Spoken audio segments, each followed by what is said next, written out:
film that was introduced to me by the horror geek called Srigala. It's an Indonesian film that is labeled by many a Friday the 13th knockoff, but many have also pointed out that that doesn't happen until the end of the movie.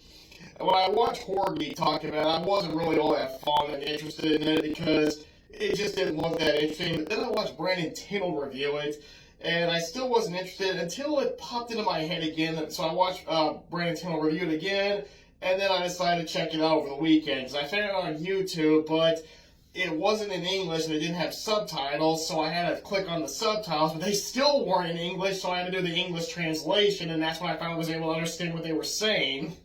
And well, this is a very unusual film for me. It's more like a parody of Friday the 13th and other films.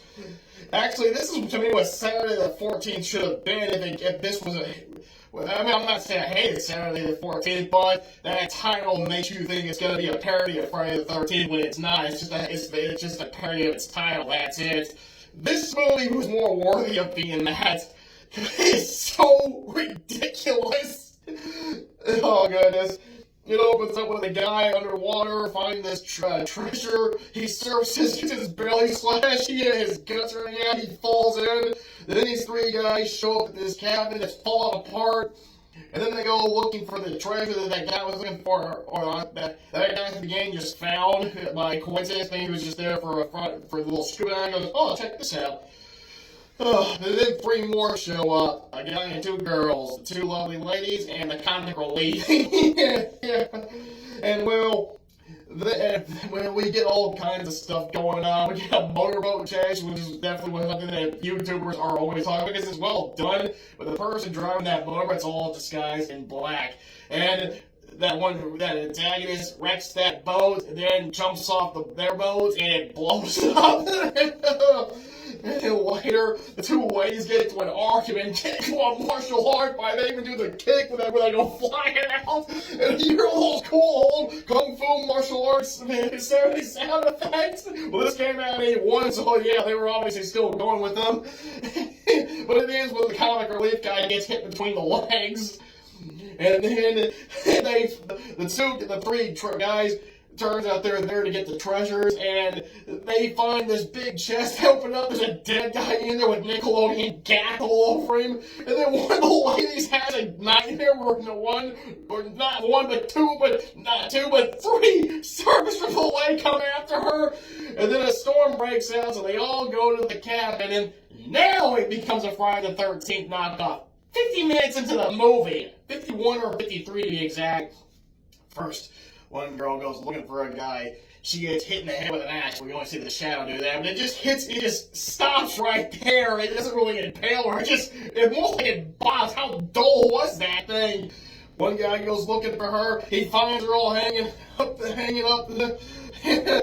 Oh yes, the comic relief guy. He then tries to go and drive away. The car was trying to check the hood. The hood slams down on him. Another one's going scuba diving again. A harpoon gun shoots his air tank. And then the main guy who was the main treasure hunter, he sees a car on a truck coming towards him, but he's running backwards. He's in this area where he can either go that way or that way very easily, but he's just running backwards. He then throws the rope out, and he gets run down. And then we only got two left, and one of them goes to the tent, and then you hear him scream. Then we hear a call out. The last girl goes out there to investigate, finds the guy, runs back, starts barricading the cabin the same way that Alice did in Friday the 13th. And then she picks up a spare gun, and then her friend goes shooting through the window. She sees headlights. And then this woman shows that this woman looks like a villain for a James Bond movie. And then with that motorboat scene, I've heard people compare it to the James Bond. Well, instead of it being a revenge story, this is more about a lady who had her husband killed to claim his riches, and the guy that she hired was the same guy that she just ran over. But when she confesses the whole story, she basically reveals that that guy has tried many times to come back here and steal them, and she always thwarts him. But now she finally had to get rid of him, and now she's confessed everything. She has to get rid of her. She even does the code opening. And when they attack each other, those sound effects are still there. There's a big chase, and at the end, we get that big final fight, and that final girl means business because she's had enough. She takes the coat off, prepares herself, takes that weapon away from her, stabs her, and then she goes in the boat so we can reenact in Friday the 13th when her dead husband rises up and grabs her after the police show up. So it's like I think 5 or 6 officers. One of them, he takes his coat off to wear him, and you're like, they're not that far, they can see you. But of course, it reveals that thing was a dream sequence, and she's now in the hospital. They even tell her it was just a dream. So, happy ending, no sequel bait, and it is a standalone story. This movie is really, really unusual, but you can get some laughs at it. But honestly, I think I'm gonna have to agree with the horror geek when he said you can skip like the first hour, but it's really the first 50 minutes. Because, yeah, the stuff before that, I can understand how some people can like it, but I can also understand how some people don't like that part. To me, I like the ending the best, especially the music, whenever the widow, the main villain, is telling her the story that Eerie soon takes in. The thunder and lightning's good, the rain's good, the atmosphere at the end is so good. But yeah, I wish the rest of the film was a horror movie. Oh man.